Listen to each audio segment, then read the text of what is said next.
भोलेनाथ से निराला इस जग में कोई दूसरा नहीं है। अब तो लोग कुछ और भी चढ़ाने लगे हैं। वैसे शास्त्रों में जिन चीजों का वर्णन ना हो ऐसे कृत्य कभी नहीं करने चाहिए।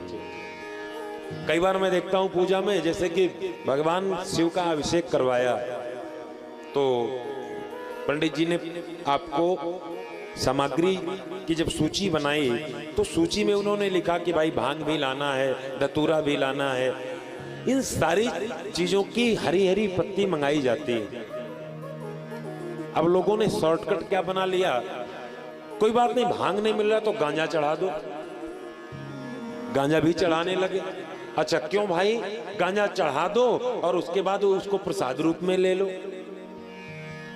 बड़ी अच्छी व्यवस्था बनाई, यानी जितनी चीजें दुनियादारी में समाज में वर्जित हो उनको भगवान में लाके चढ़ा दो और फिर प्रसाद में पियो।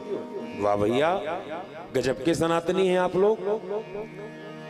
यहां तक तो ठीक था, कोई बात नहीं, आगे और सुन लो। भगवान भोलेनाथ को समाज के कुछ लोगों ने, कुछ ट्रेंडिंग बॉय जो हैं जिनको हर कुछ नया ट्रेंड वाला चाहिए।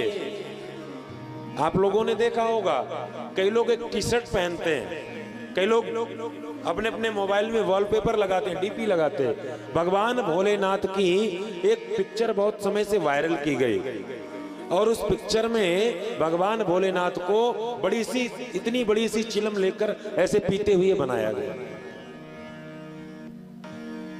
बड़ी बढ़िया बात है। और पहनता कौन है, कोई विधर्मी नहीं पहनता, उसने केवल बनाकर आपको दे दिया।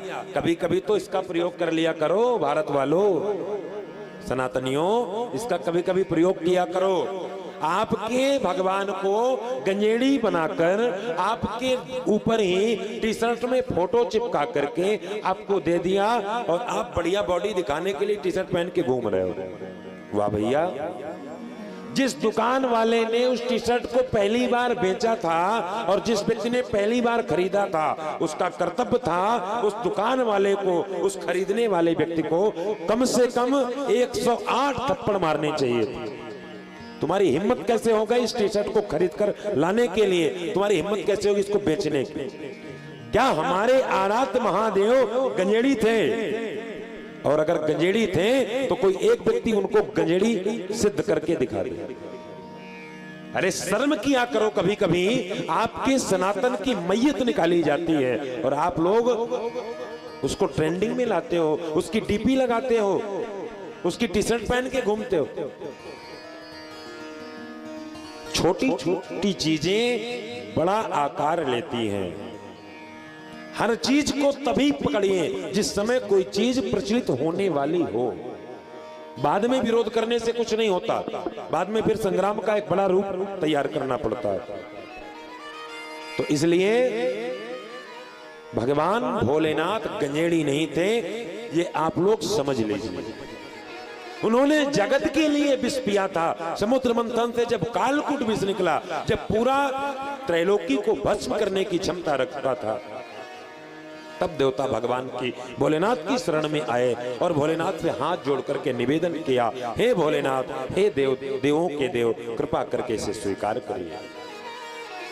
देव देव महादेव भूतात्मन भूत भावन त्राहिणः शरणापन्न